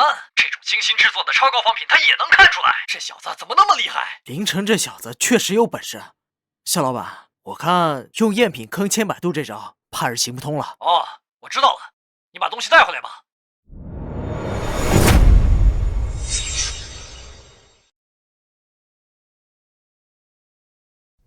这是怎么回事？他是怎么发现的？不应该呀！大概就是瞎猫碰上死耗子了吧？那我们现在怎么办？就这么算了？别急啊，我早就留了一手，这次不搞垮千百度，我誓不罢休。刘掌柜还有高招？哼，姓林的小子除了会鉴宝还会干嘛呀？不就是一没有人脉的黄毛小子吗？我刘贵在这一行可是经营了几十年，想搞垮他，我有不下100种法子。等着。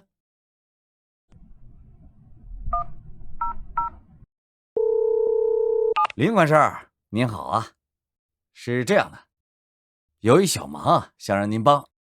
您最近不是在找古钱币吗？正好我手头有一套合适的，等事成之后，我双手奉上。得嘞，等着吧，千百度完蛋了。多使点劲儿，我很吃力的。你还嘚瑟上了？我可是老板，你把我当佣人使唤啊？话不能那么说，我可是为咱们拍卖行提高了名声。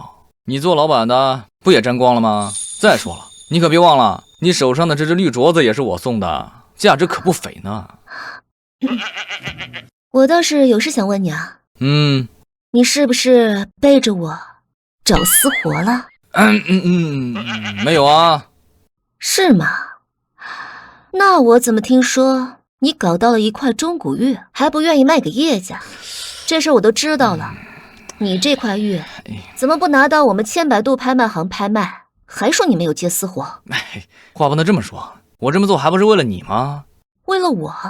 要不要听听你自己在说什么？是你自己说想要娶你就必须得比你有钱，我现在给你打工28分成，这样一辈子都没办法赶上你。那我想要娶你不得接点私活，这是我唯一超过你的办法了。你真的都是为了我？没错，你不信的话我发誓。算了，我信你。那你接私活赚了多少钱？250万，就卖了一条黄花梨的古凳。250万的古凳，我看买家才是个250吧？谁买的？樊雪。樊雪？啊？你们两个什么时候勾搭到一起了？居然花这么多钱买个破古凳，他是不是看上你了？姑奶奶，你也不看看你自己在说什么，人家怎么可能会看上我呢？我不信，你把他电话给我，我亲自问他。你是不是有什么大病啊？你让我找他干什么？好啊你，居然为了他骂我，还说没关系。我是文玩协会的，有人反映贵行拍卖手续不全，谁是老板？出来一下。我是这儿的老板，林管事，你是不是搞错了？我们千百度拍卖行各种资质都齐全。齐全？齐不齐全不是你们说了算的，赶紧把证件拿出来，我们在执行公务，请你配合。好，绝对配合。不用看了，你们这环境不行啊，消防措施不合格，手续不全，需要停业整顿。消防不合格？开玩笑的吧？消防方面怎么归文玩协会管理呢？哼，但凡是古玩店、拍卖行，我们都有权管理。可是我们开业的时候，消防部门都过来检查过了，我们这里没有什么不合格的地方。怎么？你是不服从我的决议吗？你知道不服从文玩协会管教的下场吗？你刚才看都没看，就说我缺手续。那我敢问一句，我缺什么手续？我现在就立刻派人去办。不用办了，你们办手续的过程怎么着也得几个月。你们千百度违规经营，哼，先关停吧。违法经营？关停？我看你是故意来找事的吧？我们千百度开业到现在，应该没有得罪过你吧？你说话注意点，我什么身份，你应该清楚。你……先别急，我们被人针对了。现在公司都要被关停了，你让我别着急。肖老板。我想把在你那获得的那一副唐伯虎的真迹卖出去，麻烦你找一些德高望重的买家，我一定好好招待他们。我正要找你说这个，有人来求购了，等着，我们马上到。好。各位，咱们公司现在被古玩协会的同志要求停业整顿。刚才楚总也说了，你们先回家，全当是放假。什么时候开工就等通知。凌晨，你要干什么？当然是配合他们工作了。这小子算懂点情理，你们这儿的情况我会反馈给协会。至于手续什么时候能办出来，等通知吧。少则半个月，多则半年。没事儿，我们不急。这小子有病啊！我这么刁难他，他还这么高兴。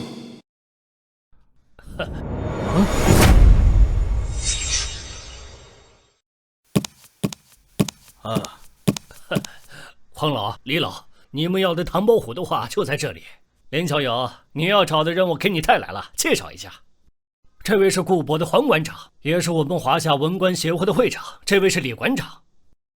见过李馆长、黄馆长。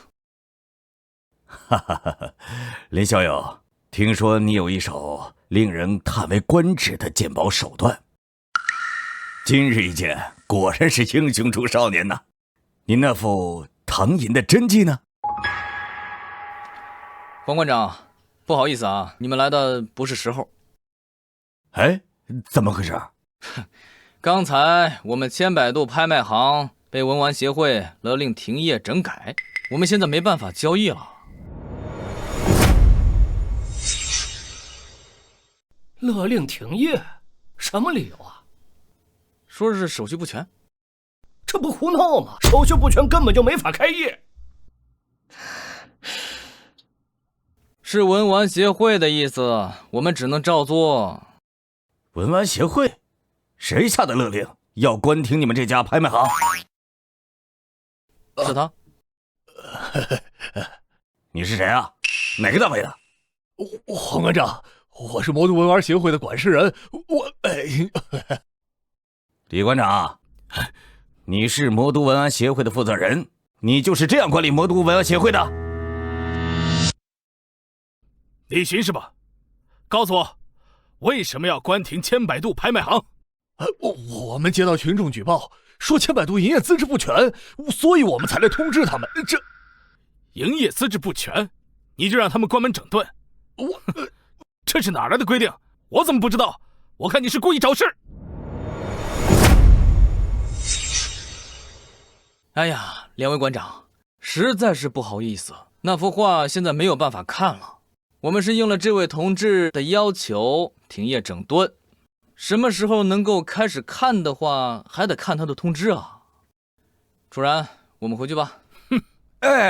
林小友，楚总，你们先别着急走，这件事啊，我一定给你一个满意的答复。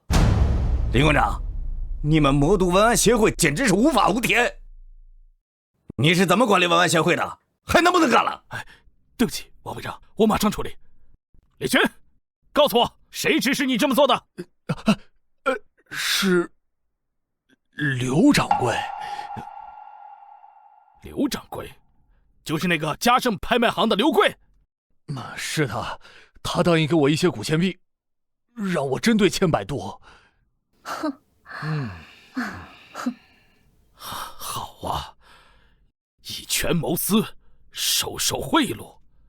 李群，你现在马上带我去见他，我倒要看看他有多大本事。好，请。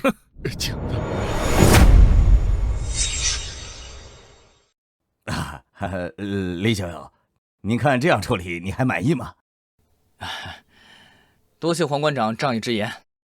你看现在事情解决了，千百度也不需要整顿了。那唐寅的真迹是不是能给我看看？行。哎呀，真迹绝对是唐寅的真迹啊！我有幸啊看过他的一幅画，这笔墨着色完全对得上，这印章也没有问题，瑰宝啊，绝对是瑰宝！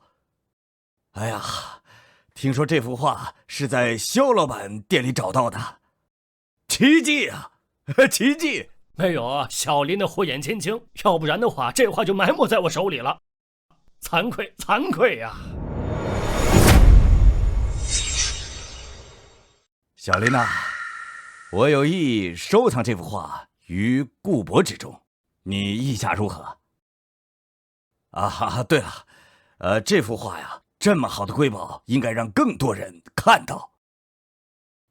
当然了，如果你无意出售，我也不勉强，毕竟啊，我们是鉴宝工作者，不是强盗。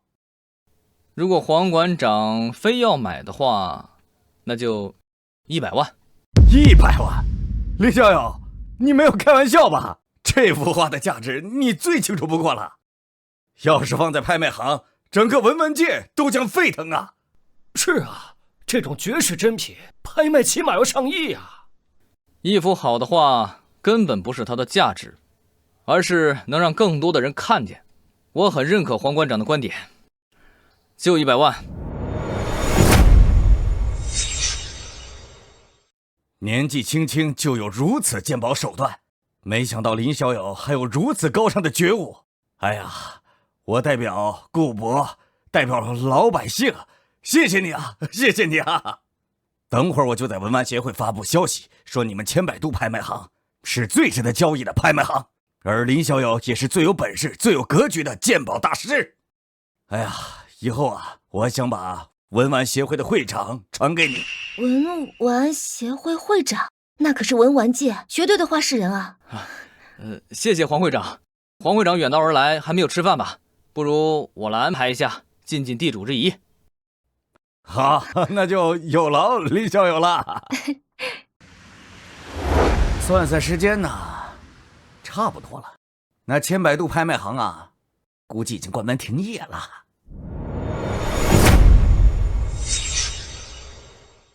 没想到刘掌柜竟然还认识文玩协会的人，这次楚然栽定了，就得让这小子知道什么叫人外有人，天外有天。哎呦，林管事，您怎么这么快回来了？这是我答应你的古钱币，您收着。哎呦，刘贵，你可把老子给害惨了！什么意思？刘贵，夏老板，原来你们才是幕后主使。李馆长，您这是什么意思？我怎么听不懂啊？不需要懂，你们2位跟我走一趟，去文玩协会接受调查。这是黄会长的意思。啊，黄会长，完了，这下彻底完了，完了。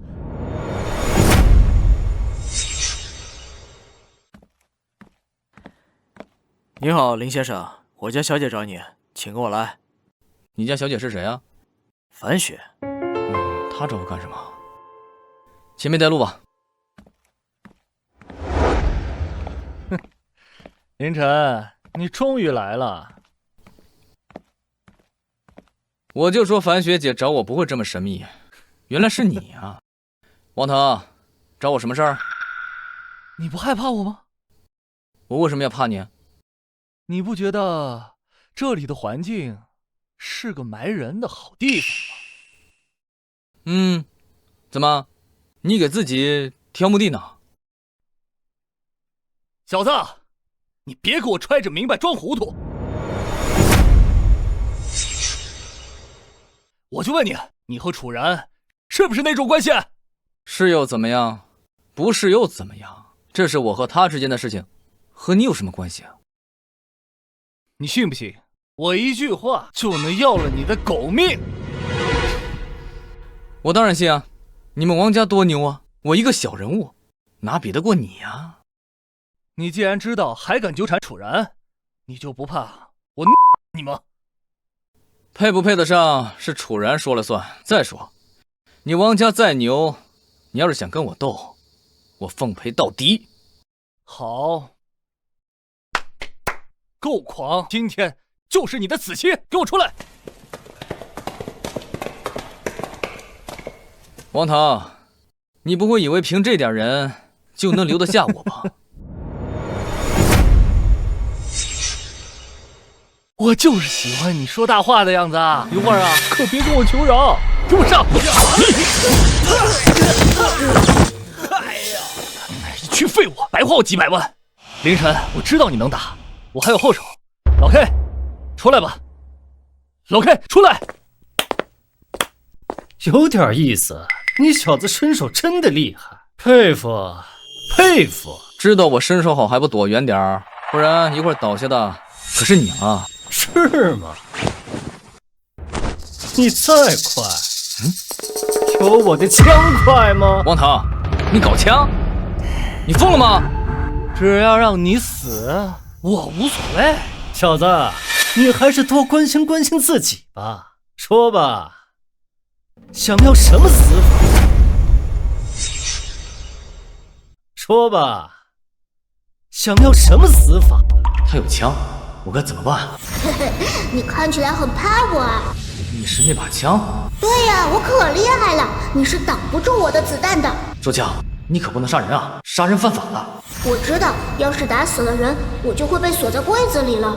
是的，是的，他们是坏人。你要是残害生命，就再也不能出来了。可我在他手里，我只能听他的。你可以故意射偏，这样就行了。好，我试试。小子，去死吧！下辈子注意点，不要招惹不该招的人。什么情况？这么近都能射偏？我也不知道这什么情况。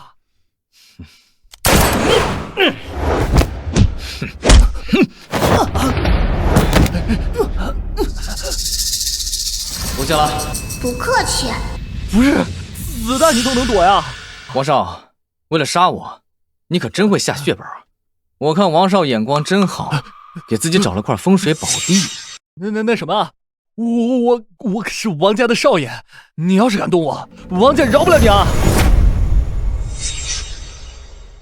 我管得了那么多？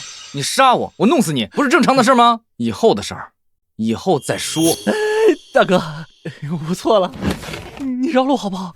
我求你了，你饶了我，我保证这种事情以后不会再有了。这次姑且先放过你，再有下次我饶不了你。哎呀，你放心，不会。哎呀，他奶奶的，这手枪还要我帮他给销毁，真他妈服了。这湖边就不错，手枪就扔这儿吧。快来人呐！我女儿落水了，谁来救救她？救命啊！谁来救救我闺女？救命啊！救命啊！小伙子，你下去救救她，我一定有重谢。我不会游泳啊，你还是找别人吧。谁能救救我女儿啊？救命啊！谁能救救我女儿啊？还是先报警吧，让警察来救。这湖水很深，很危险的。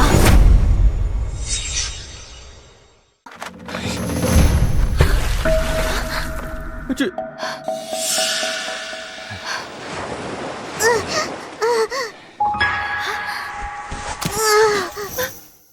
小朋友，没事吧？大哥哥，我没事。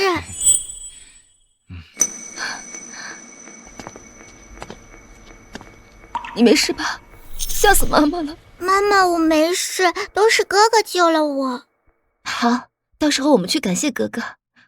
操！刚才扔枪的时候没注意到这里有这么多人啊，该不会被人看到吧？先跑再说。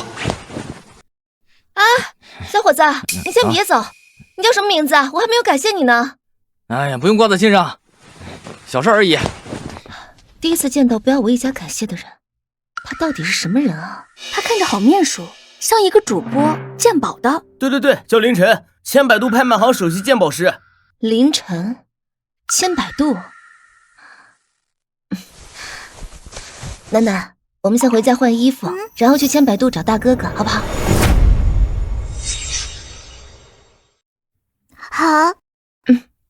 走。那个美女好像是叶家家主叶无双啊！叶家家主，早知道是他，我拼了这条命也要跳水救他女儿啊！我一辈子荣华富贵没了呀！你这什么情况？怎么浑身湿透了？哎呀，刚路过河边，看见一个小女孩掉河里了，我把她救下来了。见义勇为是好事，那小女孩怎么了？没事儿，我把她拖上来了。什么叫应该没事？你这……哎，你别问了，你这有替换的衣服吗？在更衣室，你去换吧。不对啊，你办公室怎么会备我的衣服啊？我早就准备好了。那你准备我的衣服干嘛？就不告诉你。林晨，我们又见面了。怎么是你？你身边这位是叶家人吧？没错，这位就是叶浩天，叶家家主的弟弟。你小子，我也不多劝了。这次找你来就是为了那块中古玉，叶家对中古玉势在必得，开个价。我开得起价，就怕你给不起钱啊。那东西又不是我收，是叶家收。以叶家的财力，你觉得还有什么是他妈买不起的？你开个价吧。110。什么？你脑子进水了？一块中古玉，你以为是传国玉玺啊？还110？我开了价，你又给不起，请回吧。在这魔都，叶家想要一件东西，绝对费不了多大力气。姓林的，奉劝你一句，有些人是你惹不起的。你还真是叶家的一条好狗。你说什么？小子，给我把东西交出来，不然叶家会让你知道什么叫生不如死。小子，我知道你和红珊瑚的樊总有点关系，但是樊家在叶家面前连个屁都算不上。你们叶家喜欢仗势欺人是吧？那好，那你都别要。你小子疯了！你把玉摔了！这些玉石碎了，你还开价吗？怎么不说话了？林晨，我给你2个选择：一，找一块相同品质的中古玉，1天之内给我送过来；2，我把你全身的骨头一根根捏碎，让你尝尝生不如死的滋味。我要是都不选呢？叶家的尊严容不得你侵犯。住手！啊，姐，你怎么来了？恩公，总算是找到你了。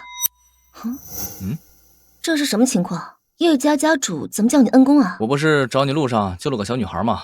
这个就是她女儿。多谢你救了楠楠，救命之恩，我们一家无以为报。无以为报，所以你弟弟要杀死我呀？恩公，这一定是个误会，我一定会给你一个满意的答复。昊天，这到底怎么回事？你为什么会对恩公动手？姐姐，最近楠楠不是老出事儿吗？有人说用中古玉做一个平安符可以消灾祈福，我就想给楠楠弄一个，可谁知道这家伙手里有中古玉，还偏偏不卖，还把玉给砸碎了。放肆！人家不卖，你还能强买不成？人家为什么不卖？你给我一个解释吧。叶家主，我知道，我男朋友本来在跟另外一个老板谈价，结果这个刘长河一直破坏规矩，想要强抢。我男朋友脾气倔，所以干脆就不卖了。结果刘长河不依不饶，还带叶家人过来，想要用强，事情就变成现在这样。你叫刘长河是吧？现在立刻道歉。对不起，林总，是我狗眼看人低，不知道你是叶家的恩人，你大人不计小人过，原谅我这一次吧。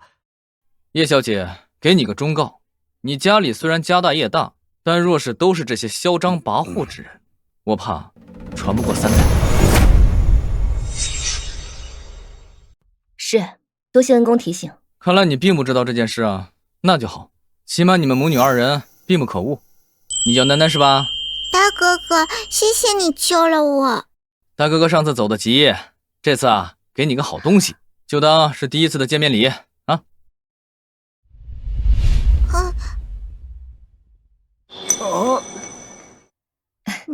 多谢恩公。楠楠，还不谢谢恩公？楠楠很喜欢。楠楠喜欢就好。恩公，这2个冒犯的家伙，我一定领回去好好教训，到时候一定给恩公一个满意的答复。你们2个跟我走。楠楠，给大哥哥说再见。大哥哥再见。楠楠再见。哎，天哪，幸好你救了叶楠楠，要不然咱俩可就玩完了。哎，那是个意外，不过就算没有那样的事儿，我也不会让叶家嚣张的。说的倒也是，毕竟黄会长让你当下一任文协会会长嘛。很快叶家就会听到风声，他们也不敢把你怎样。哎，你呀，这才没几天就混得风生水起了。怎么，心动了？心动了。不过你准备什么时候娶我啊？啊，你不是说让我比你有钱之后才愿意嫁给我吗？以你现在的本事，以后肯定会赚的比我多的。而且你将来会是文艺协会会长，身份地位比我高。还有就是我不敢再等了，那个樊雪还有刚刚那个叶无双，他们都对你太客气了，我担心他们会把你从我身边抢走。